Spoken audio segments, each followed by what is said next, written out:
네, 안녕하세요. 매주 퇴직연금에 대해서 관심이 많으신 분들을 위해서 국민은행에서 컨설턴트님께서 오셨습니다. 감사합니다.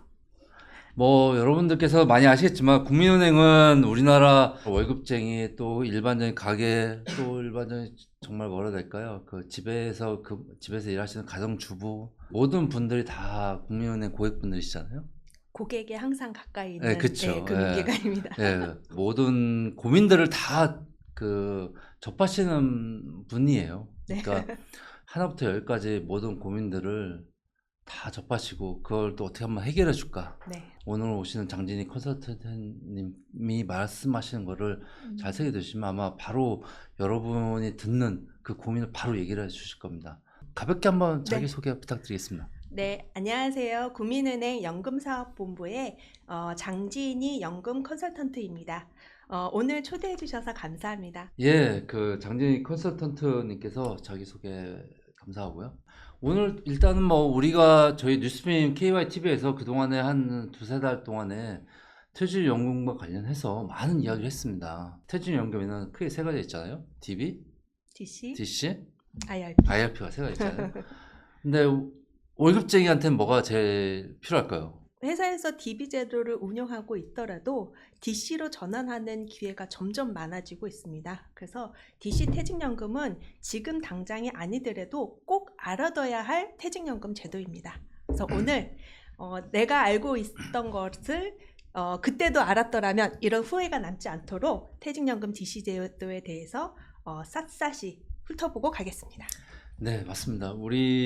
저희가 기세지연금 제도가 DB, DC, IRP 말씀 많이 드리지만, 솔직히 월급쟁이 입장에서 DB 같은 경우는 회사에 끌려가는 거잖아요. 네. 네, 솔직히 말씀드려서 저희가 선택권이 굉장히 제한적인 거고, 음, IRP 같은 경우는 선택권이 굉장히 넓긴 하지만 머리가 복잡하죠. 네. IRP만 봐도 상품만 해도 작게는 10개, 네. 많게는 30개, 40개 되는 그런 상품을 특히 미래의 투자 전망까지 고려를 해서 선택한다는 것은 사실상 불가능할 수도 있는 영역이잖아요. 네.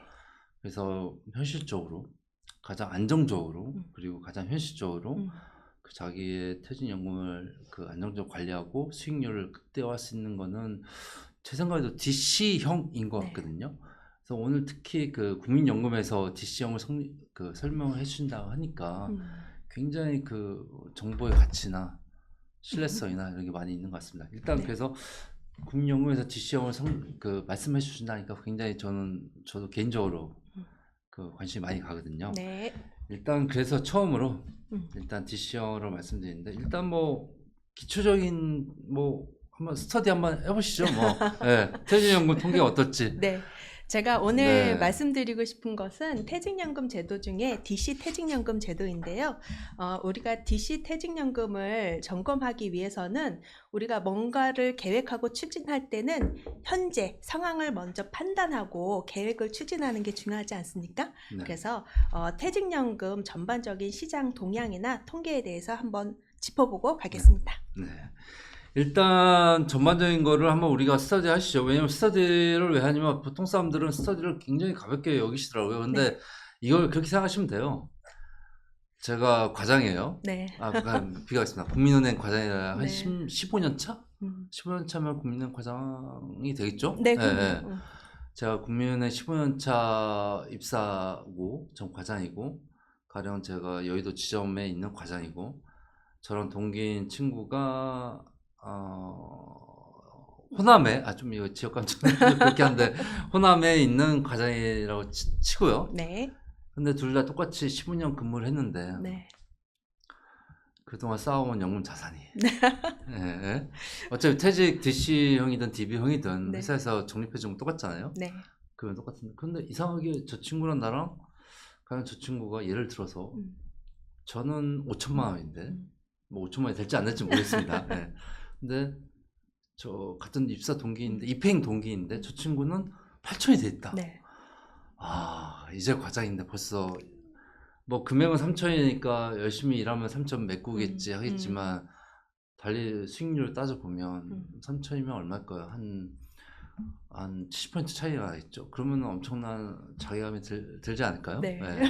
그래서 그런 것부터 고민을 한번 해보시면 될 것 같아요. 네. 왜 쟤는 나보다 수익률이 네. 80%가 높을까? 네. 그거를 보자면 음. 뭐 전체적인 통계부터 점검해 보는 게 맞지 네. 않을까 싶습니다. 예. 네. 그러면 제가 그 통계청에서 퇴직연금 통계 자료를 가져왔는데요. 가장 최근 자료가 이제 22년도 자료입니다. 화면에 보시는 바와 같이 우리나라 퇴직연금 적립금은 22년도 말에 전체 336조 원입니다. 그 중에서 DB 제도가 57%, DC 제도가 25%, 그리고 IRP 제도가 17% 정도 차지하고 있는데요. 제도별로 운영 방식을 구분을 해보니까 DB 제도는 아무래도 원리금 보장 상품 비중이 좀 높은 편입니다. 근로자의 퇴직급을 보호를 해야 되기 때문에 뭔가 좀 공격적인 투자를 하기에는 좀 어려움이 있습니다. 그에 반면에서 이제 DC 퇴직연금하고 IRP 퇴직연금 제도는 DB 제도에 비해서는 원리금 보장 상품의 투자 비중, 그러니까 투자 상품으로 운영하는 비중이 상대적으로 높기는 하지만 수익률을 좀 연금 선진국에 비해서는 여전히 원리금 비중이 좀 높다고 할 수 있습니다. 그리고 다음으로는 금융권역별 적립금 현황을 봤을 때 아무래도 은행권이 퇴직연금 적립금에서 차지하는 비중이 한 51%, 그 다음에 증권사가 22%, 생명보험회사가 22% 정도로 차지하고 있습니다. 좀 전에도 말씀드렸듯이 퇴직연금은 전체 금융자산의 일부입니다. 퇴직연금만 따로 관리하는 게 아니라 원래 거래하셨던 주거래은행, 급여이체은행 그쪽에서 퇴직연금을 같이 자산 관리한다고 좀 볼 수 있을 것 같습니다. 네, 전체적인 거를 말씀을 스터디를 해주셨는데요. 뭐 아무래도 당연히 그 퇴직금에 대한 그 일반적인 그 사람들의 시각이 그 원금 네. 보장 뭐 이런 거잖아요. 그래서 아무래도 은행 비중이 높을 수밖에 없고 기본적으로 은행 비중이 높다 보니까 가장 안정적인 DB형이 그 절반인 50% 정도 차지하는 건 뭐 쉽게 이해할 수 있는 것 같아요. 네. 근데 이걸 뒤집어 보자면 뭐 DB형이 50%, DC형이 25%, 네. IRP 가장 공격적이라는 IRP가 17%인데요. 이걸 뒤집어 보면 그렇게 생각할 수도 있을 것 같아요. 뭐 퇴직연금을 적립하는 뭐 급여생활자 입장에서는 모르겠다. 내 퇴직금은 네. 뭐 속된 용어로 안전빵이 최고다. 일단 지키고 봐야죠. 예, 지키고 보자. 예, 맞습니다. 지키고 보자. 네. 그러다 보니까 뭐 DB형이 높은 거는 당연할 수밖에 없을 것 같아요. 네. 왜냐면 대한민국 금융시장이라는 게 아무래도 여러 가지 제도나 뭐 세제나 금융 시스템이랑 봤을 때는 기본적으로 원금 보장을 향한 뭐 안전적인 형태로 갈 수밖에 없는데 그럼에도 불구하고 그래도 25% 플러스 알파인 17%가 공격적인 투자를 하고 있다라는 거잖아요. 네. 그러면은 이 비율을 따져봤을 때는 거의 40% 육박하는 건데 나 빼고 40%는 퇴직금을 열심히 굴리고 있다. 네. 그걸 뒤져보면 이 사람이 잘 됐지 안 됐지 모르겠지만 네. 나 빼고 40%는 나 똑같이 돈을 적립했을 때 퇴직했을 때 나보다 잘 살겠다.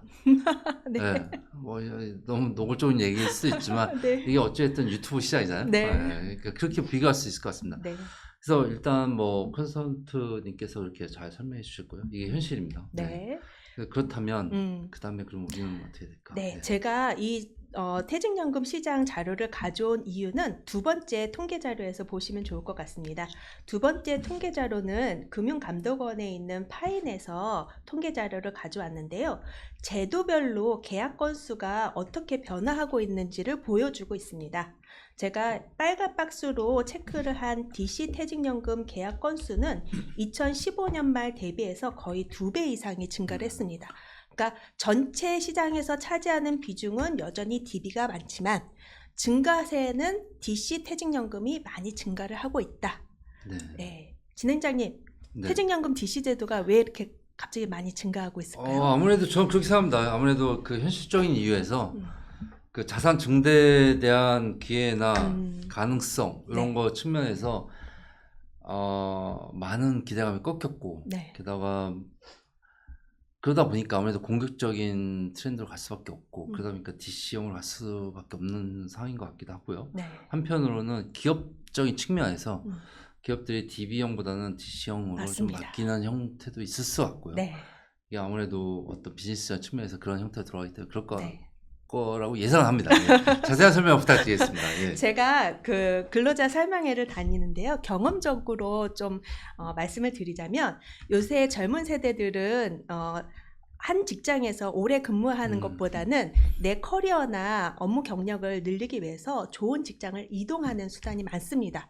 그러면 아무래도 DC 제도가 유리하기도 하고요. 좀 전에 말씀하셨듯이 최근에 신설 법인들은 퇴직연금 부채를 감당하기가 어려워서 대부분 DC 제도로 운영하는 신설 법인이 많습니다.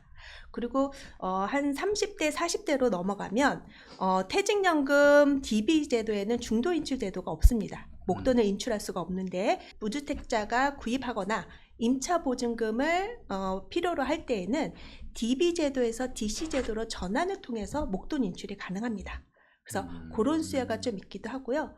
마지막으로는 한 40, 50대 가면은 저희가 이제 정년까지 퇴직금을 보유하지 않고 임금 피크제라고 해서 네네. 임금 수준이 가장 높았을 때 DC로 전환하면 내 퇴직금 규모를 조금 더 늘릴 수가 있습니다. 그런 세 가지 전략으로 해서 수요는 점점 많아지고 시장은 점점 커지는 것 같습니다. 가장 저도 그 컨설턴트님께서 말씀하신 것 중에 가장 궁금증이 그 중도 인출이란 부분이 좀 관심이 많이 가거든요. 네. 그러니까 뭐 잘 아시지만 중도 인출, 퇴직연금 중도 인출이 굉장히 많잖아요. 네. 그러니까 결국엔 집값 때문에 그런 건데 네. 아까 말씀하신 게 중도 인출이 불가능하다라는 여러 가지 얘기했잖아요. 나이, 또 형태 이렇게 말씀하셨잖아요. 그거 한번 다시 한번 말씀해 주시면 어떨까요? 그러면 제가 네. 퇴직연금 제도를 기존의 DB하고 DC를 비교해서 네. 좀 분석을 해드리도록 하겠습니다. 보시는 바와 같이 DB와 DC 제도를 비교해서 분석하시면 조금 이해가 빨라질 수 있습니다. 퇴직연금 DB 제도는 내가 퇴직하는 시점의 평균 임금을 가지고 근속연수로 퇴직금이 결정이 됩니다. 그리고 퇴직연금 준비 자금에 대해서는 회사가 운용을 합니다. 나하고는 관련이 없어요. 저는 퇴사할 때 그때 평균 임금만 고려하면 됩니다. 그래서 승진을 열심히 해서 마지막 시점에 내 퇴직금을 높이는 방법은 내가 퇴직하는 시점에 평균 임금을 올리는 게 효과적입니다. 그리고 근로자가 받는 퇴직금은 정해져 있습니다. 내가 아까 입사 동기하고 네네. 똑같은 평균 임금을 받는다고 하면 나중에 퇴사할 때 퇴직금 규모가 동일합니다. 그리고 DB 제도는 DC 제도로 제도 변경을 할 수가 있습니다. 필요에 의해서. 그리고 중도 인출은 불가합니다. 네. 반면에 DC 퇴직연금 제도는 내 연봉의 12분의 1을 회사에서 부담금으로 넣어주면 그 부담금을 가지고 내가 퇴직연금을 운용을 해서 퇴직금을 받는 구조로 되어 있습니다. 그래서 DC는 근로자가 직접 운용을 한다. 그래서 퇴직연금을 잘 운용을 하면 입사 동기와 내 퇴직금이 받는 퇴직금이 바뀔 수가 있습니다. 네. 그래서 퇴직금을 운용해서 신경 써서 늘리는 거는 어느 정도 노력이 필요할 건데요. 네. 노력의 대가는 충분히 나의 결과, 그쵸. 과실이다. 그렇게 생각하시면 되시고요. DC 제도에서 다시 DB 제도로 변경하는 거는 안 됩니다. 그러니까 일부 사례가 있긴 한데 DC 제도에서 DB 제도로 넘어가는 건 불가능하고 남은 근속 기간에 대해서만 DB로 정산을 한다는 개념은 있지만 원칙적으로는 좀 안 된다고 보시면 좋을 것 같고요. 아까 DB 제도는 중도 인출이 불가하다고 했는데 DC 퇴직연금은 법에서 정한 중도 인출 사유에 해당하는 경우에만 인출이 가능합니다. 내가 필요하다고 언제든지 찾을 수 있는 건 아니고요. 내가 DB 제도로 운영을 했는데 어쩔 수 없이 부득이하게 무주택자가 주택구입을 통해서 목돈이 필요하다 그러면 DB 제도에서 DC 제도를 전환을 한 후에 중도 인출을 하실 수가 있습니다. 권전사항은 아닙니다. 네, 노후 준비를 위해서 최대한 지키시는 전략을 가져가시되 제가 중도 인출이나 DC 운영 전략에 대해서는 제가 뒷부분에서 다시 말씀을 드리겠습니다. 예, 이 부분에 대해서 좀 약간 그 독자분들께서 명확하게 아셔야 될 게 그 퇴직연금을 뭐 안정적인 직장에서 일하신 분들은 뭐 계속 그 적립만 하면 되지만 뭐 현실적으로 특히 수도권에 계신 분들은 집값에 대한 부담감 때문에 그 굉장히 제 주변에도 네. 그 퇴직 그 연금이죠. 연금을 적립했던 거를 중도 인출을 해서 주택 구입 혹은 주택 구입 대출에 대한 상환 이런 걸 많이 사용하시거든요. 그리고 거기에다 좀 더 어려우신 분들은 자녀 교육까지도 많이 하시거든요. 근데 아까 그 컨설턴트님께서 말씀하신 거는 중도 인출을 뭐 다 되는 거 아니다라고 맞습니다. 말씀하셨잖아요. 그러니까 DB는 안 된다. 그러니까 DB는 안 됩니다. 학습 능력이 네, 뛰어나십니다. 한 번에는. DB는 안 됩니다. 네. 그러니까 그거는 아마 회사 경리부에 한번 문의를 해보셔도 될 것 같아요. DB는 안 되고요. 교인이 중도 인출하려면 최소한 DC. 네. 내가 근무하는 회사에 내가 적립한 퇴직연금이 DC다. 그럴 경우 한해서만 중도 인출이 된다라는 거를 좀 머릿속에 많이 넣으셔야 될 것 같아요. 근데 아무리 말을 해도 몰라요. 아무리 말해도 몰라요. 네. 우리가 네. 금액을 넣어서 계산해 보면 확실하게 이해를 할 수 있는데요. 네. 제가 숫자를 넣어서 한번 네네. 이해를 시켜드리도록 하겠습니다. 화면에 보시면 퇴직금 계산 방식이 예시가 되어 있습니다. 3년차 김국민 대리님이 3년차에 이제 퇴직을 하십니다. 1년차, 2년차, 3년차 평균 임금이 계속 늘어났는데요. DB 제도는 내가 퇴사하는 시점의 평균 임금, 즉 320만 원 곱하기 근속연수 3년을 해서 960만 원으로 퇴직금이 결정이 됩니다. 그러니까 최종 마지막 회차의 평균 임금이 중요한 거죠. 그리고 DC 제도는 1년차의 평균임금 300만 원, 2년차의 평균임금 310만 원, 3년차의 평균임금 320만 원이 회사 부담금으로 이제 투자 재원이 되는 거고요. 거기에서 나오는 내가 직접 운용한 수익이 30만 원 이상으로 된다면 내가 DB 제도보다는 유리한 거고요. 운용 수익이 30만 원보다 적다고 하면 DB 제도보다는 불리한다고 보시면 됩니다. 그래서 내가 DB형 퇴직연금 제도와 DC형 퇴직연금 제도를 선택하는 기준은 임금 상승률이 높다 그러면 DB 제도를 선택하시는 거고요. 내가 운용하는 기대 수익률이 높을 것으로 기대된다 그러면 DC 제도를 운영하는 게 유리합니다. 이게 참 어려운 부분이더라고요. 네. 그러니까 내가 일하는 그 기업에서 임금 상승률이 높다라는 거는 참 애매할 수 있거든요. 네. 그러니까 쉽게 말해서 그 공기업 같은 경우는 임금 상승률이 상대적으로 네. 사기업보다는 높지 않고 네. 사기업은 좀 고용 안정성, 네. 기대 수익률은 좀 떨어질 수밖에 없거든요. 네. 왜냐면 그 근속할 수 있는 기간이 좀 짧을 수도 있으니까요. 네. 그래서 근데 또 임금 상승률은 또 높을 수 있고요. 그렇기 때문에 참 되게 어렵더라고요. 네. 개인적 입장에서도. 참고로 여기에서 말씀드리는 임금 상승률은 일반적으로는 물가 상승률만큼의 임금 상승률을 좀 기여를 반영을 해주잖아요. 거기에 플러스 내가 과장에서 차장으로 승진했을 때, 과장에서 이제 차장에서 부장으로 승진했을 때 임금이 또 올라가잖아요. 승진으로 올라가는 임금 상승률도 고려하신다고 보시면 됩니다. 네, 제 생각에는 일반적인 사기업 직장에 다니는 분들은 DC형이 유리할 것 같습니다.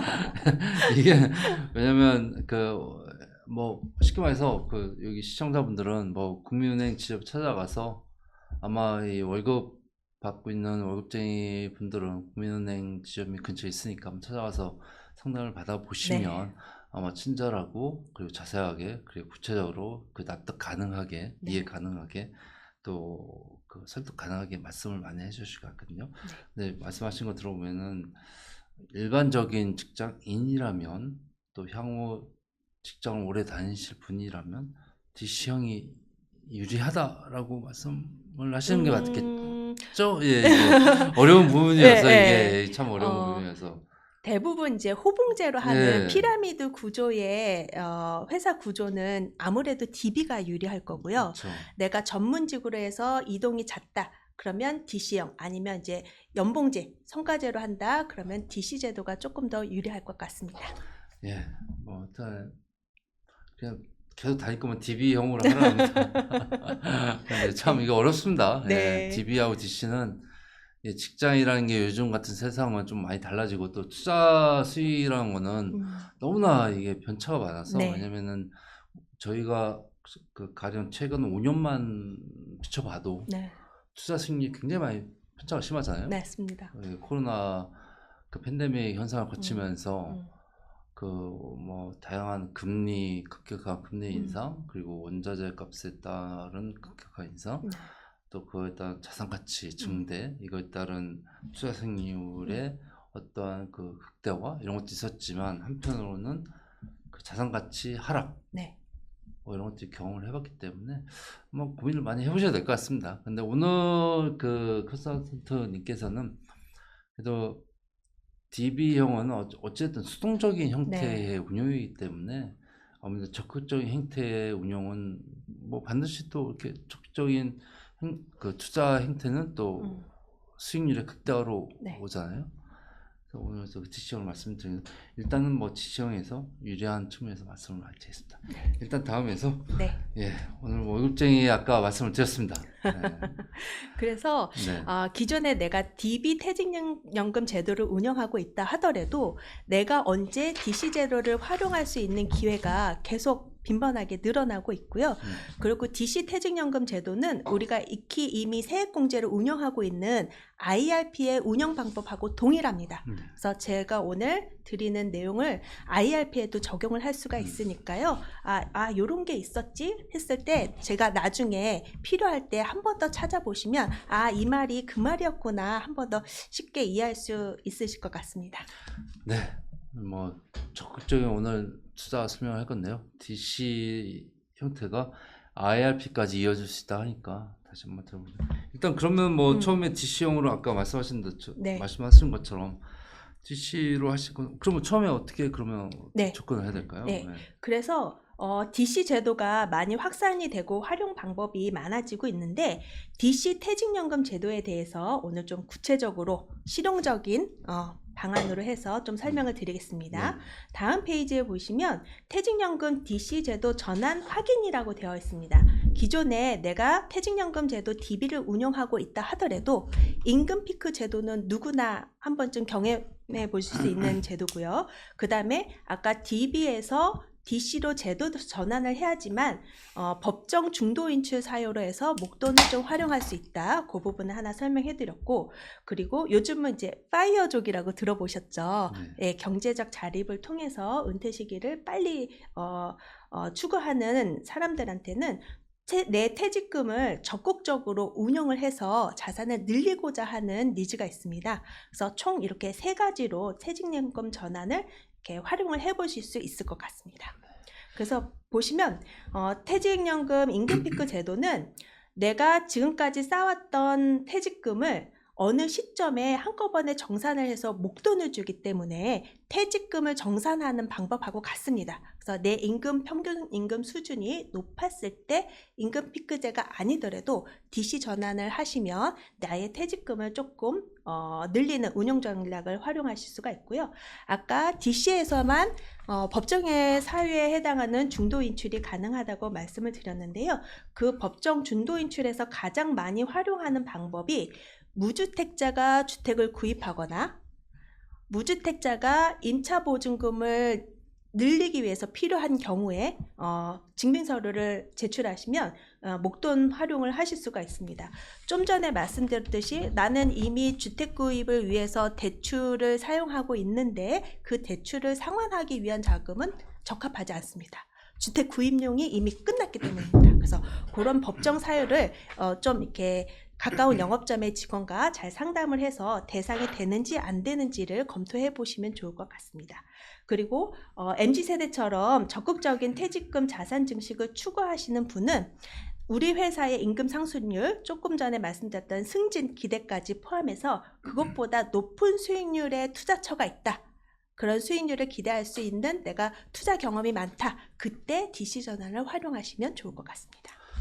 네, 아까도 말씀드린 것처럼 그 뭐 되게 복잡하잖아요, 퇴직연금 제도가. 근데 아까 진짜 가장 중요한 포인트인데 부인이 퇴직연금을 어느 정도 축적해 놓은 상태에서 뭐 주택 구입 혹은 뭐 전세든 뭐든 그 무주택자를 네. 전제를 했을 때 때 필요한 주택자금 같은 경우는 그 퇴직연금을 활용하는 방안은 DC다. 무조건 DC에서만 여러분이 그 주택 구입 앤드 그 전세 자금 네. 앤드 이런 걸 활용할 수 있다는 걸 알기 때문에 아무래도 여러분들께서 그 DB를 가입했는데 네. 갑자기 회사에 찾아가서 나 퇴직연금 중간정산 하겠다 했는데 왜 안 나오냐 이렇게 따질 필요 없습니다.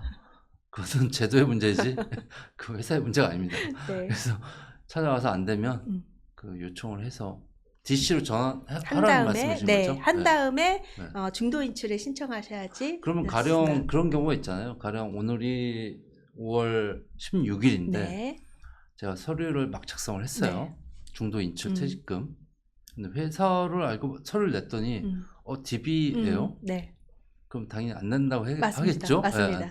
그러면 이 경우 어떻게 될까요? 네. 제가 뒤편에 가면 퇴직연금 DC 가입 절차에 대해서 또 설명을 드릴 거예요. 그 부분에 대해서 굉장히 근로자분이 많이 궁금해 하셨어요. 당연하죠. 대부분의 금융기관이 퇴직연금 DB, DC, IRP 제도만 설명하지 그쵸, 내가 그쵸. 목돈이 필요했을 때 어떻게 해야 되는지를 잘 설명해 주지 않아서 그러니까 되게 어렵죠. 그 부분을 많이 궁금해 하시더라고요. 네. 그러면 제가 다음 페이지에 퇴직연금 임금 피크 제도하고 중도 인출을 활용하는 퇴직연금 DB, DC 가입 절차까지 쭉 한번 설명을 한번 드리겠습니다. 네. 퇴직연금 임금 피크 제도 먼저 점검해 볼게요. 임금 피크 제도는 아까 말씀드렸듯이 정년 고용, 그러니까 고용을 보장하면서 대신에 연장되는 그 고용 기간에 대해서 임금을 좀 줄이자는 취지에서 도입이 됐습니다. 그래서 우리 A 고객님이 25세에 취직을 해서 55세에 평균 500만 원 정도의 임금 피크를 지금 준비하고 있는데요. B 근로자는 임금 피크 때까지 가지 않고 퇴직하는 시점 60대까지 근로를 통해서 퇴직금을 받았을 때 어떤 차이가 있는지 계산을 해보겠습니다. A 근로자는 55세 때 DC로 전환했기 때문에 그때의 평균 임금 500만 원 곱하기 55세부터 25세까지 30년, 그래서 1억 5천만 원이 이제 DC 퇴직금으로 정산돼서 들어가는 거죠. B 고객님 같은 경우에는 60세에 평균 임금이 300만 원입니다. 근로기간은 35년, 5년 더 근무하셨어요. 그래서 퇴직금을 정산했을 때 1억 500만 원을 받습니다. 그럼 보시면 근속기간이 5년이나 더 늘어났는데도 불구하고 퇴직금 정산 금액은 4,500만 원 오히려 더 줄었습니다. 그거는 이제 퇴직금을 정산할 때에 내가 정산하는 시점의 평균 임금과 근속기간이 중요하다. 네. 그게 키포인트라고 생각하시면 되거든요. 그래서 이렇게 임금 피크 전환을 하거나 중도 인출이 필요해서 DC 전환을 할 때에는 이 부분을 감안해서 퇴직연금 DC를 전환해야 되는데 제가 다음 페이지에 퇴직연금 DC 가입 절차에 대해서 설명을 해드릴게요. 네, 이거 뭐 이 부분에서 한번 독자분들께서 한번 본인의 케이스에 한번 대입을 해보세요. 네. 이 사례를 아마 잘 해주셨는데요.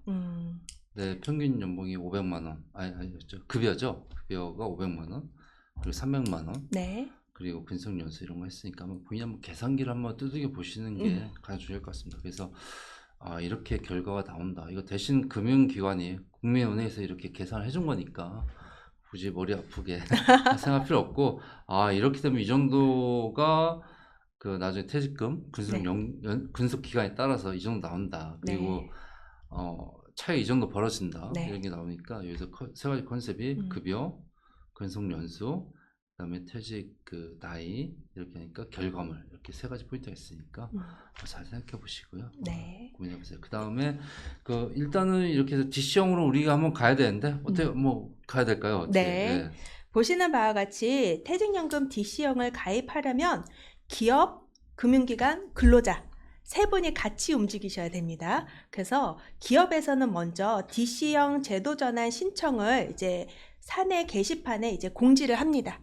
내가 퇴직연금 DC 전환을 하고 싶은데 언제 전환 신청을 합니까? 하는 거는 대부분의 회사가 수시로 상시로 받지는 않아요. 왜냐하면 퇴직연금 담당자들도 자기가 업무하는 다른 업무가 있기 때문에 1년에 한 번 아니면 1년에 2번 날짜를 정해놓고 신청을 받습니다. 네. 그래서 내가 중도인치를 통해서 부동산 대출을 뭔가 구입을 하고 싶다 하더라도 회사에서 정한 기간이 아니면 신청을 할 수가 없어요. 그래서 국민은행이라든지 아니면 다른 내가 근무하는 회사에서 DC 퇴직연금 제도 전환이 언제인지를 한번 체크해 볼 필요가 있어요. 그래서 그 신청 기간에만 DB에서 DC 제도 전환 신청을 받는다. 아, 그렇군요. 예, 그러니까 가령 예를 들어서 제가 지금이 5월 달이잖아요. 네. 5월 16일인데 제 25일경에 네. 가령 주택 그 잔금을 친다고 예를 들었을 때 네. 제가 25일 날 퇴직금을 한 가령 좀 많긴 할 수도 있는데 1억이 있어요. 네. 아, 이거를 빼서 잔금을 치르고 싶어요. 근데 아까 말씀하신 거는 당신네 회사가 DC형을 한다고 해도 이 중간 정산을 받을 수 있는 기간이 있다. 네. 가령 저는 5월 달에 5월 25일 날 네. 돈이 필요합니다. 1억에 퇴직금. 네. 근데 이 회사는 아니야, 우리 회사는 7월이야. 네. 아니 10월이야. 네. 그러면은 잔금 정산을 못하면 계약이 불발이 되잖아요. 그럴 이럴 수도 경우 있죠. 어떻게 되죠? 그래서 예. 내가 만약에 부동산을 구입을 하는데 퇴직연금 자산을 좀 활용을 해야지 네. 되겠다 하면 미리 자금 계획을 세우시거나 아니면 이제 HR을 설득해서 이런 사유가 있으니까 추가로 좀 신청을 받아 주십사. 개별적인 좀 협조를 구하셔야 될 것 같습니다. 뭐 결론은 미리 알아봐야 됩니다. 미리미리. 6개월 전에 네. 그 아파트 매매든 전세든 뭐 적어도 한 몇 개월인지 모르겠지만 네. 아니 뭐 통상 몇 개월로 좀 알아야 될까? 왜냐면 너무 러프하게 말하면 독자분들은 이해가 없거든요.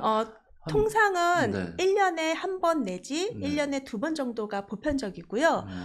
지금 말씀하신 것처럼 최근 2, 3년에는 부동산 관련으로 중도인출 수요가 많아서 추가로 이렇게 수시로 받는 기업들도 상대적으로 늘어나고 있기는 합니다. 네, 요약하자면 뭐 말씀하신 대로 최근에 부동산 가격이 워낙 많이 뛰어가지고 네. 그 회사에서 좀 약간 러프하게 추가로 받은 경우가 있다고 합니다. 그런 경우도 있고 혹은 또 이렇게 아카데믹하게 정해놓은 경우도 있다고 하니까 그건 좀 문의를 해보셔야 될 것 같습니다. 그건 저희가 말씀드리기가 좀 어려울 것 같고 네. 한번 반드시 문의해 주세요. 네. 그러면 기업에서 사내 게시판에 DC 전환 신청을 할 분은 5월 1일부터 5월 며칠까지 신청을 하세요. 그러면 이제 그때 근로자들이 신청을 할 거잖아요. 그러면 퇴직연금 근로자들이 퇴직연금 DC 사업자를 정하게 되어 있어요. 그럼 회사에서 규약 신고에 되어 있는 신고되어 있는 퇴직연금 사업자 중에서 근로자가 선택하게 되어 있는데요. 내가 국민은행, 무슨 증권이 있다. 그럼 그 규약에 신고되어 있는 사업자 내에서만 신청을 하시면 됩니다. 그렇죠. 예, 그러면 내가 신청하고 돈이 아마 일주일 내에는 들어오겠지? 그렇지 않습니다. 왜냐하면 아까도 말씀드렸듯이 지금까지 모아놓은 퇴직금을 계산을 해서 한꺼번에 일시에 줘야 됩니다. 그래서 HR 담당자가 그거를 할 수 있는 근무할 수 있는 시간적 좀 소요 시간이 있어요. 그게 통상은 보통 한 달에서 2, 3주 정도 걸립니다.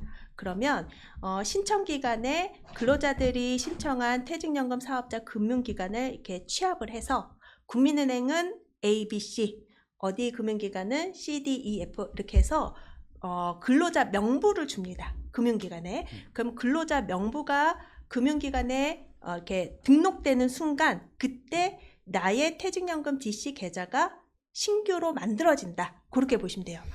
근로자들이 많이 이제 조금 헷갈려하는 이유가 내가 은행 가서 뭔가를 신청하지 않았는데 DC 퇴직연금 계좌가 만들어졌대. 그러니까 나는 뭐 한 것도 없는데 언제 돈이 들어오는지도 모르는데 그게 조금 차이가 있는 것 같습니다. 그래서 HR 담당자가 퇴직연금 사업 DC 금융기관에 명부를 넘기는 순간이 DC 계좌가 생성되는 순간이다. 그러면 DC 계좌가 신규가 만들어지면 신규할 때 돈이 바로 들어오느냐? 그렇지는 않습니다. 네. 신규 계좌가 체번이 되고 나서 HR 담당자가 퇴직금을 정산해서 입금하는 시기까지 또 소요기간이 필요합니다. 네.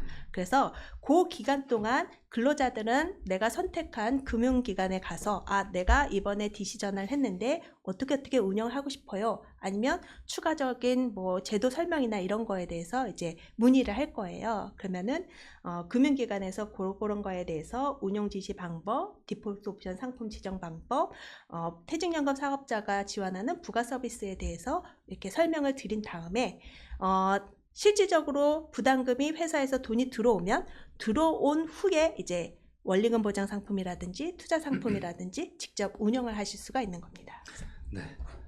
뭐 저처럼 이렇게 뭐 알아서 이런 그 컨설턴트님께서 말씀하신 거는 금융회사에서 알아서 진행되는 절차니까요. 네. 그럼 크게 신경을 안 쓰셔도 될 것 같습니다. 그래서 우리가 관심 있는 거는 어쨌든 신청을 했고요. DC형으로 전환을 신청을 했고 그에 따라서 뭐 계좌 개설이나 여러 가지 운용 방식이나 이거는 금융회사에서 알아서 딱 진행이 되는 건데 그 다음에 궁금한 건 딱 그거잖아요. 그러면 신청을 했고요.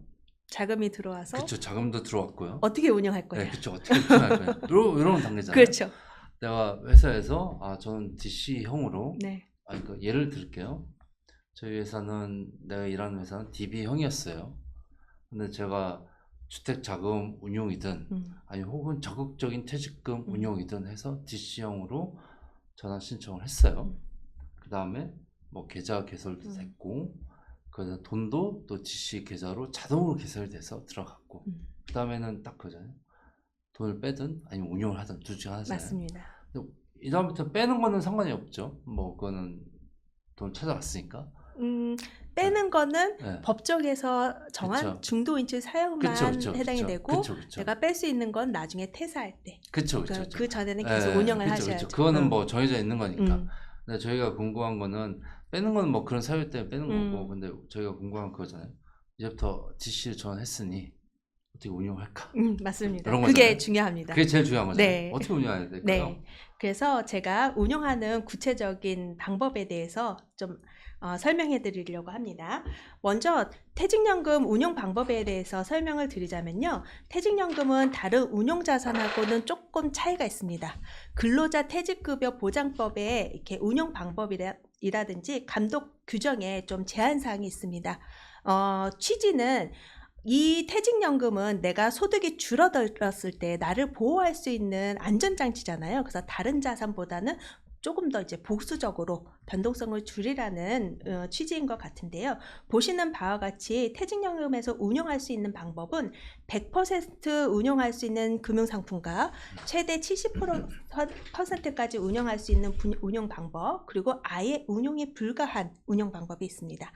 보시면 100% 운용이 가능한 상품은 원리금 보장 상품, 퇴직연금의 원리금 보장 상품은 은행 정기예금, 보험사에서 제공하는 이율 보증형 보험, 그 다음에 증권사에서 제공하는 파생결합 사채, 그리고 저축은행 정기예금, 그리고 100% 운영 가능한 거는 채권으로 운영하는 채권형 펀드, 채권 혼합형 펀드까지고요. 그 다음에 채권으로 운영하는 ETF도 가능합니다. 그리고 우리가 이제 퇴직연금, 연금자산에 적합하다고 하는 디폴트 옵션 상품과 TDF도 100% 운영 가능합니다. 그래서 근로자분들이 이렇게 많이 문의하세요.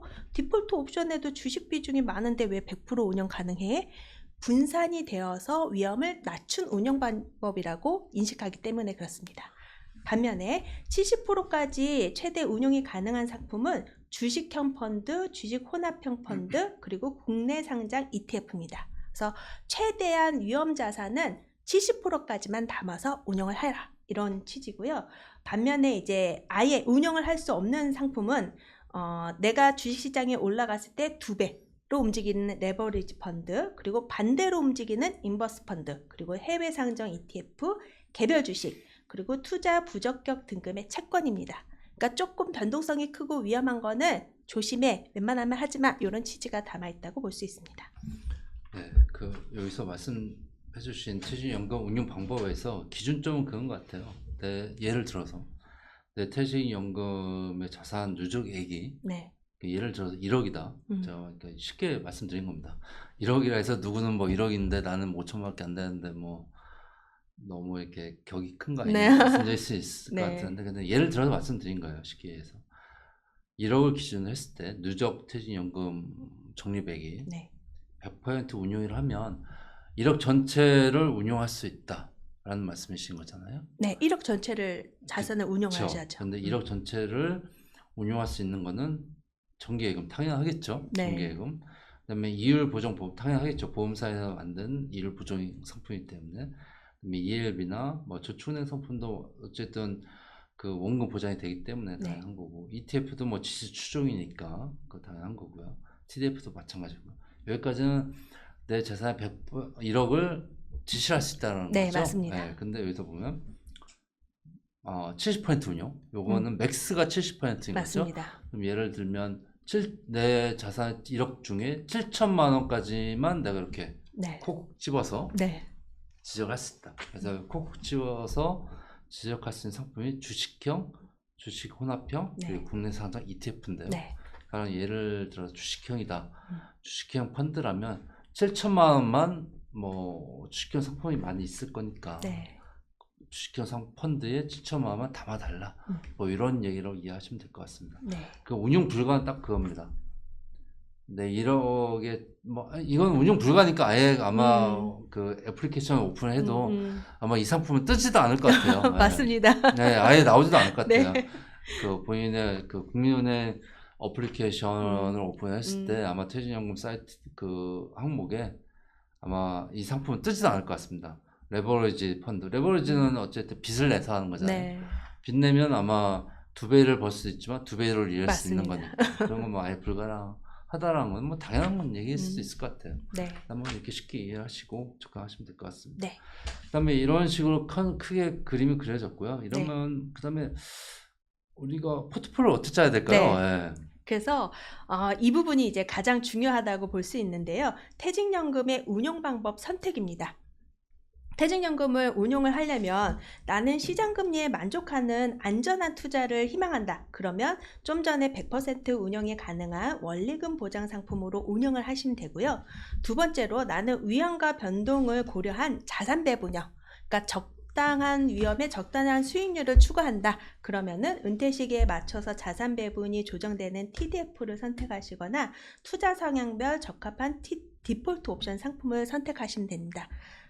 반면에 나는 투자 경험이 많아서 적극적인 자산 운용을 추구한다. 나는 내 퇴직금을 뭔가 이제 공격적으로 운영해서 늘려보고 싶다. 이런 분 같은 경우에는 자산 배분형 펀드나 이런 것보다는 뭔가 이렇게 한 종목에 조금 집중되어 있는 성장주, 가치주, 대형주, 중소형주 아니면 테마형이나 세터형 펀드를 내 투자 경험에 맞춰서 골라서 담으시면 아무래도 변동성은 따르지만 기대 수익률을 높일 수는 있을 것 같습니다. 네, 이게 뭐 여러분도 아시겠지만 안전한 거는 뭐 쉽게 말해서 예금이죠. 뭐 네. 예금인데 예금을 취급하는 곳은 은행 그리고 보험 쪽에 이율 보증형 상품이라고 뭐 많은 분들 모르실 수도 있는데 뭐 채권 비슷한 겁니다. 네. 채권 비슷한 걸로 이해하시면 되고요. 그러니까 여러분들께서도 그 가장 안정적으로 운영하고 싶다라고 하면 뭐 은행들 요즘 또 금리가 높잖아요. 네. 예금의 금리가 높으니까 정기예금, 그다음에 이율 보증형 보험, 그다음에 채권 이렇게 접근하시면 맞는 것 같고요. 네. 근데 고민은 그거잖아요. 그 2단계, 3단계에 네. 있는 적절한 위험과 적절한 수익 그리고 높은 위험과 높은 수익 이런 게 참 고민이잖아요. 맞습니다. 근데 일단은 세컨부터 한번 두 번째 레벨부터 한번 네. 뭐 일단 첫 번째 네. 뭐 원금 보장이요? 이거 한번 네. 간단히 설명해 주셔도 네. 좋을 것 같습니다. 그래서 포트폴리오를 선택을 하실 때는요. 투자 상품에는 반드시 나의 투자 성향 분석을 하는 절차가 따라갑니다. 그래서 내 투자 성향에 맞는 적합한 상품만 가입을 하실 수가 있고요. 투자 성향 분석이라는 건 결국 나의 위험 감내 수준이 어느 정도이냐에 따라서 결정된다고 보시면 됩니다. 그리고 내 투자 성향뿐만 아니라 은퇴까지 남은 기간을 좀 고려하셔도 좋을 것 같습니다. 내가 20, 30대인 경우에는 앞으로 은퇴까지 남은 기간이 20년 이상이기 때문에 초기에 뭔가 원금 손실이 있다 하더라도 그거를 만회할 수 있는 충분한 투자금과 기간이 있어요. 근데 내가 50대에 가서 뭔가 투자를 공격적으로 하면 투자금도 상대적으로 목돈이 모아놓은 자금보다는 적고 시장의 수익률이 변동할 때 변동성이 확 크게 움직이기 때문에 그때는 조금 더 보수적으로 운영하시는 게 맞다고 봅니다. 그래서 제가 원리금 보장 상품과 투자형 상품을 조금 디테일하게 분석을 해보도록 하겠습니다. 네네. 다음 페이지에 보시면요. 퇴직연금 원리금 보장 상품 4가지가 있습니다. 은행 정기예금, 이율 보증형 보험, 파생결합사채, 저축은행 정기예금이 3년 만기에 4%입니다. 원리금 보장 상품을 3년 동안 1억을 투자하면 이 상품의 만기 이자는 같을까요? 지금 보니까 단리, 복리 이런 식으로 돼 있네요. 네. 그럼 당연히 3년이면은 네. 복리가 유리할 것 같긴 합니다. 유리할 것 같긴 한데 내용을 들여다봐야 될 것 같아서. 네, 제가 조금만 더 구체적으로 말씀을 드려볼게요. 보시면 은행 정기예금하고 파생결합 사채는 공시되어 있는 금리를 한 번만 이자를 계산해 드립니다. 그리고 이율 보증형 보험은 보험사에서 원금과 이자를 제공하는 보장하는 상품인데요.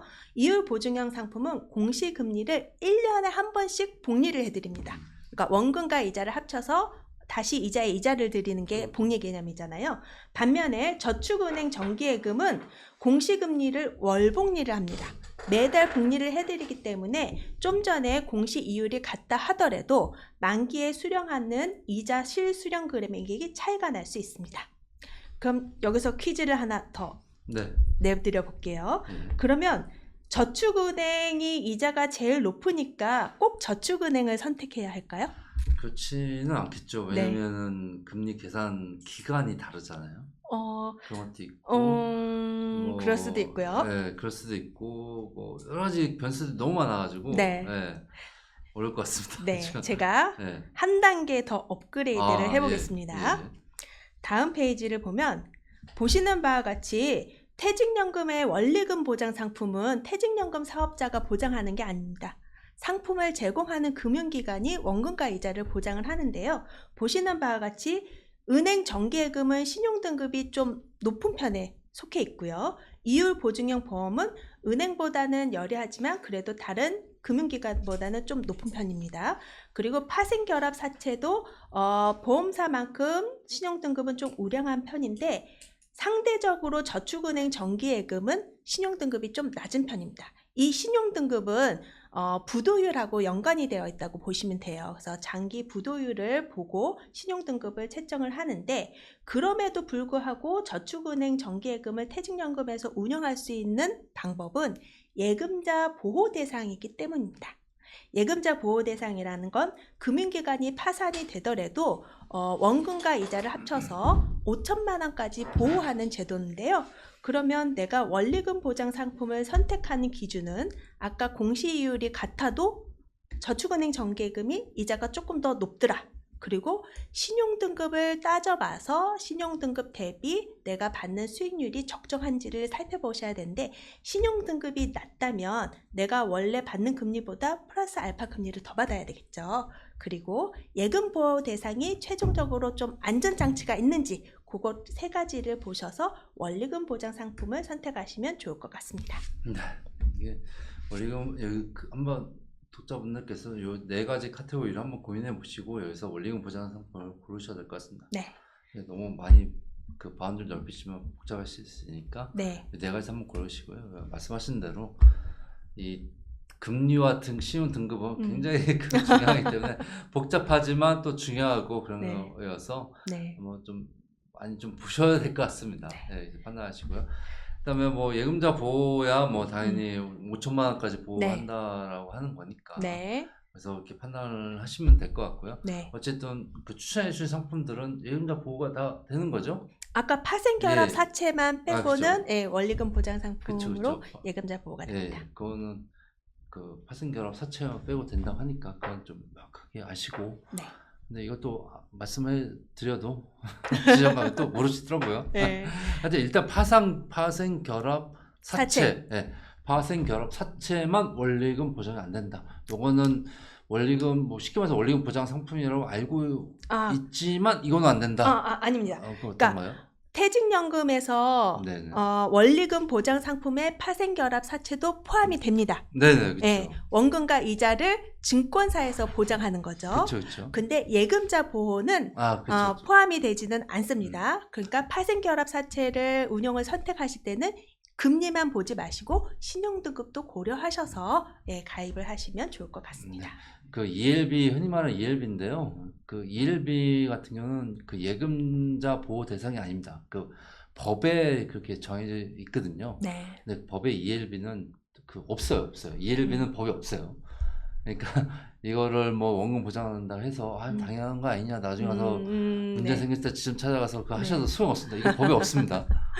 그러니까 그건 명확하게 아시고 와야 됩니다. 왜 그러냐면 네. 파생결합 사채는 채권이에요. 네, 그러니까요. 유가증권이기 때문에 투자 상품에서 이제 왔다. 그렇게 보는 개념입니다. 이 상품이 나쁘거나 위험해서 그쵸, 보호를 하지 그쵸. 않는 게 아니고 자본시장법에서 나온 증권이기 때문에 좀 이렇게 태생 자체가 좀 다르다고 보시면 됩니다. 그렇죠. 여러분들께 이해해야 될 게 은행 예금처럼 은행법에 있는 상품입니다. 은행법에서 보장하는 예금자 보호법에 보장하는 상품이 이쪽 영역에 있고요. 이게 은행 예금, 정기 예금, 그다음에 보증형 보험, 네. 은행 정기 예금이 이쪽 영역에 있고요. 네. 근데 원금 보장이 될 것 같긴 한데 네, 실질적으로 그쵸. 되지만, 실질적으로 되지만 이 법이 다릅니다. 네. 이쪽은 뭐 쉽게 말해서 증권법, 맞습니다. 이쪽은 은행법입니다. 네. 그건 명확하게 아시고 하고요. 그다음에 이렇게 알고 왔으니까 우리 이제는 한번 해봐야죠. 그다음에 뭐 예금자 보호는 어느 정도 그 설명이 된 것 같아요. 네. 뭐 누구나 다 하니까. 그러면 이때 운용을 한번 방법을 선택을 해야 되잖아요. 지금까지는 원리금 보장 상품 네, 조금 이제 레벨이 낮은 단계를 했고 이제 좀 레벨을 올려서 그쵸. 투자 상품으로 가겠습니다.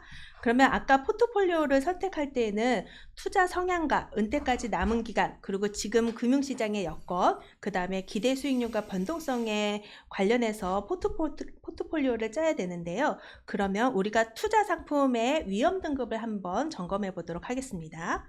보시는 바와 같이 금융상품의 위험 등급이 1등급부터 6등급까지 나와 있습니다. 그래서 이 등급은 최근 3년간의 펀드 수익률의 변동성을 기준으로 이렇게 구분을 적어놨는데요.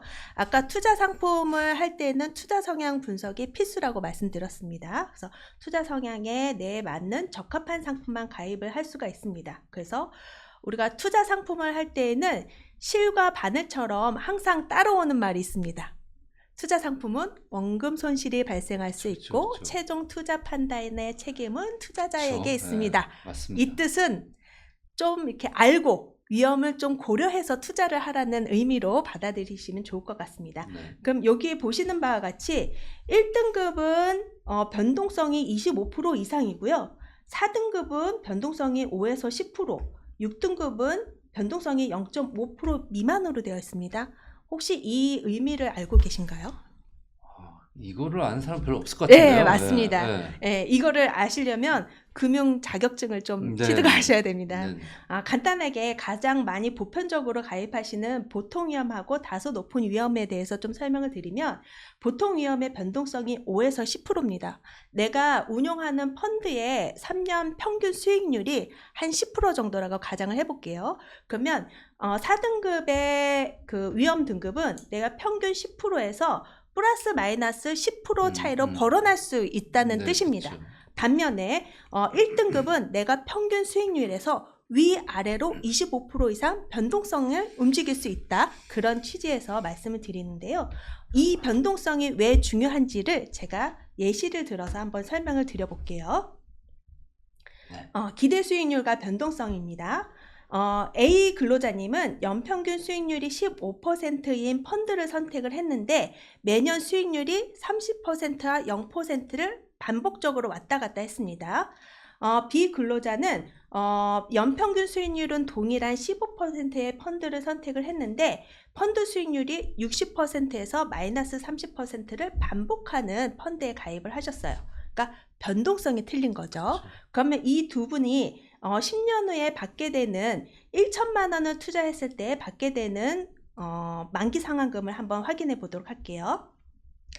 보시는 바와 같이 A 펀드를 선택하신 근로자는 10년 후에 상환한 금액이 3,713만 원이 되고요. 빚 펀드를 선택하신 근로자는 만기 상환금이 1,762만 원, 2천만 원 정도가 차이가 납니다. 그래서 우리가 투자 상품을 선택을 할 때에는 동일한 수익률이면 변동성이 낮은 펀드를, 변동성이 동일한 펀드라면 기대 수익률이 좀 높은 펀드를 선택하시는 게 조금 더 효율적이라고 보실 수 있습니다. 아까 원리금 보장 상품은 신용 등급하고 여러 가지 기대 수익률, 만기 수익률을 보고 결정을 하셨다면 투자 상품은 기대 수익률과 변동성을 같이 고려한 상품을 선택하시면 좋을 거라고 생각을 합니다. 그래서 고용노동부에서는 이 부분을 차관을 해서 22년도 7월에 디폴트 옵션 상품을 디폴트 옵션 제도를 도입을 했는데요. 방금 말씀해드린 변동성과 위험을 고려한 적정한 위험 대비 수익을 추구하는 자산 배분형 펀드를 제안한 방법이라고 보시면 될 것 같습니다. 네, 이 사례를 좀 약간 제 생각에 이 방송을 보신 분들께서 이거를 좀 약간 캡처를 해가지고 네. 그 원금이야 뭐 어차피 잘해주니까 그거 한번 계산기 두드려 보는 게 참조를 할 때 많이 도움이 될 것 같아요. 이게 보면 항상 아무리 말을 해도 네. 도움이 안 되는데 네. 이 곱하기 해서 수익률 그러니까 자기 연봉, 자기 급여 그 해가지고 계산기 두들겨 보면 가장 직관적으로 와닿더라고요. 한번 이거를 캡처를 하셔가지고 한번 보시는 것도 가장 큰 도움이 될 것 같습니다. 근데 대부분의 이제 한국인들이 이렇게 네네. 액티브한 걸 선호하잖아요. 아, 그쵸. 나 이번에 60%야. 근데 이제 마이너스 30%일 때는 이제 얘기를 하진 않잖아요. 네, 그것보다는 변동성을 줄이고 꾸준히 자산이 증가하는 포트폴리오를 선택하라. 이렇게 취지해서 작성해 보았습니다. 이거 한번 캡처해서 많이 참조하시면 도움이 많이 될 것 같습니다. 네. 일단은 뭐 이렇게 많이 그 참조를 반드시 하시고요. 네. 뭐 이렇게 말씀 많이 해도 이렇게 또 흘려 듣는 분들은 또 흘려 듣고 어떤 분들은 또 직관적으로 와닿고 하기 때문에 뭐 이걸 캡처해서 한번 곱하기를 한번 해보세요. 그러면 아마 저 친구가 나하고 저 친구가 이제 저 동료가 나하고 차이가 벌어질 테니까 이렇게 해주시고요. 그다음에 이제 뭐 여러 가지 상품들은 뭐 여러 가지 어쨌든 그 금융회사에서 뭐 선별을 많이 해주잖아요. 네. 그러니까 뭐 여러 가지 디폴트 옵션 뭐 결국엔 DC형은 디폴트 옵션이니까요. 네. 그건 뭐 금융회사에서 정말 좋은 상품들을 여러 가지 많이 선정을 하잖아요. 뭐 네. 물가, 환율, 금리 네. 등등등등 또 경제부터 시작해서 또 다양한 투자 상품 뭐 아까 제시한 것처럼 TDF 뭐 채권 네. 뭐 등등 또 사회적인 변화에 따라서 SOC부터 해서 다양한 하시는데 일단은 뭐 중요한 게 그거잖아요. 아까 말씀드린 것처럼 뭐 투자 성향별, 등급별, 1등급, 6등급 뭐 이런 거 있잖아요. 그래서 디폴트 옵션 상품을 어떤 걸 골라야 될까? 이게 더 중요하잖아요. 네. 그런데 그거를 우리가 금융상품이 뭐 100개, 200개, 300개 되잖아요. 맞습니다. 그걸 할 수가 없잖아요. 맞습니다. 근데 그걸 하라고 금융회사가 있는 겁니다. 그걸 하라고 금융회사가 있는 겁니다. 네. 그래서 국민은행에서 추천한 네. 투자 성향별 네. 디폴트 옵션 상품을 한번 한 4가지 카테고리로 딱 네. 정해주시면 네. 아마 투자자들이 딱 이해하기 쉬울 것 같습니다. 네. 한번 부탁을 드리겠습니다. 네, 그래서 좀 전에 말씀드렸듯이 디폴트 옵션 상품은 고용노동부가 승인 인증을 해준 상품입니다. 그래서 위험 대비 수익률이 적정한 상품, 그리고 변동성 대비 기대 수익률이 적정한 상품, 그리고 동일한 유형의 상품하고 비교했을 때 상대적으로 낮은 비용으로 운영할 수 있는 가장 효율적인 상품이라고 보시면 되는데요. 국민은행에서는 투자 성향별 디폴트 옵션 상품을 4가지 카테고리로 제안을 해드리고 있습니다. 그래서 나는 어떤 경우에라도 원금이 보장이 돼야 돼. 나는 원금 손실이 되면 밤에 잠을 못 자. 이런 분들은 초저 위험의 포트폴리오 지켜드림을 활용하시면 되고요. 그 다음에 나는 약간의 채권 대비 플러스 알파 정도의 수익만 추가하면 좋겠어. 그러면 저위험 포트폴리오의 알파 드림을 활용하시면 되고요. 그리고 나는 시장 대비해서 비슷한 정도 수준의 위험과 수익을 추구한다. 그러면 중위험 포트폴리오의 불려 드림을 활용하시면 좋고요. 나는 연령대도 좀 낮고 앞으로 투자기에 회복할 수 있는 기회가 많이 있기 때문에 난 조금 공격적으로 투자를 하고 싶다. 그러면 고위험 포트폴리오의 모두 드림을 활용하시면 됩니다. 그래서 사전 지정 운용 제도는 근로자가 바쁜 근무 생활로 인해서 내 퇴직연금을 적극적으로 활용하지 못할 때, 운용 지시를 못할 때 이제 작동이 되는 제도입니다. 그래서 내가 퇴직연금을 좀 더 관심을 가지고 자주 들여다보고 하면 직접적으로 운용해서 하는 수익률이 더 좋을 수도 있고요. 내가 디폴트 옵션이 작동하기 전에 적극적으로 내 만기되는 자산을 디폴트 옵션을 사는 거를 이제 옵트인이라고 하거든요. 그래서 만기가 돼서 디폴트 옵션으로 사는 상품이 사지는 기간까지 한 6주 정도가 걸려요. 그래서 굳이 그때까지 기다릴 필요 없이 내 퇴직연금 자산을 적극적으로 좀 들여봐서 적극적으로 운영 자산을 활용하신다면 수익률을 약간 더 높이실 수 있을 것 같습니다. 예, 뭐 오늘 뭐 어떻게 끝으로 한 말씀 뭐 하고 싶은 말씀 있으면 어떨까요? 저희 국민은행은요, 퇴직연금에서 추구하는 가치가 국민의 평생 금융 파트너입니다. 한 번 고객은 평생 고객이에요. 퇴직연금뿐만 아니라 다른 모든 금융자산을 종합적으로 고객님한테 유리하게 솔루션을 제공을 해드리고 있으니까요. 방금 말씀하신 대로 가까운 국민은행에서 만나뵙길 바라겠습니다. 감사합니다. 네, 감사합니다. 그 뭐 컨설턴트님께서 뭐 국민은행은 평생 파트너다 네. 이렇게 말씀하셨는데 이거에 대해서 너무 그 기업의 어떤 캐치프레이즈로 이해하실 필요가 없는 게 아무래도 은행은 그 장기적으로 10년, 20년, 30년, 100년 네. 고객을 만들거든요. 그래서 그 내 개인적인 그 생각보다 이상으로 네. 제 자산에 대한 고민을 되게 많이 합니다. 네. 생각보다 더 많이 합니다.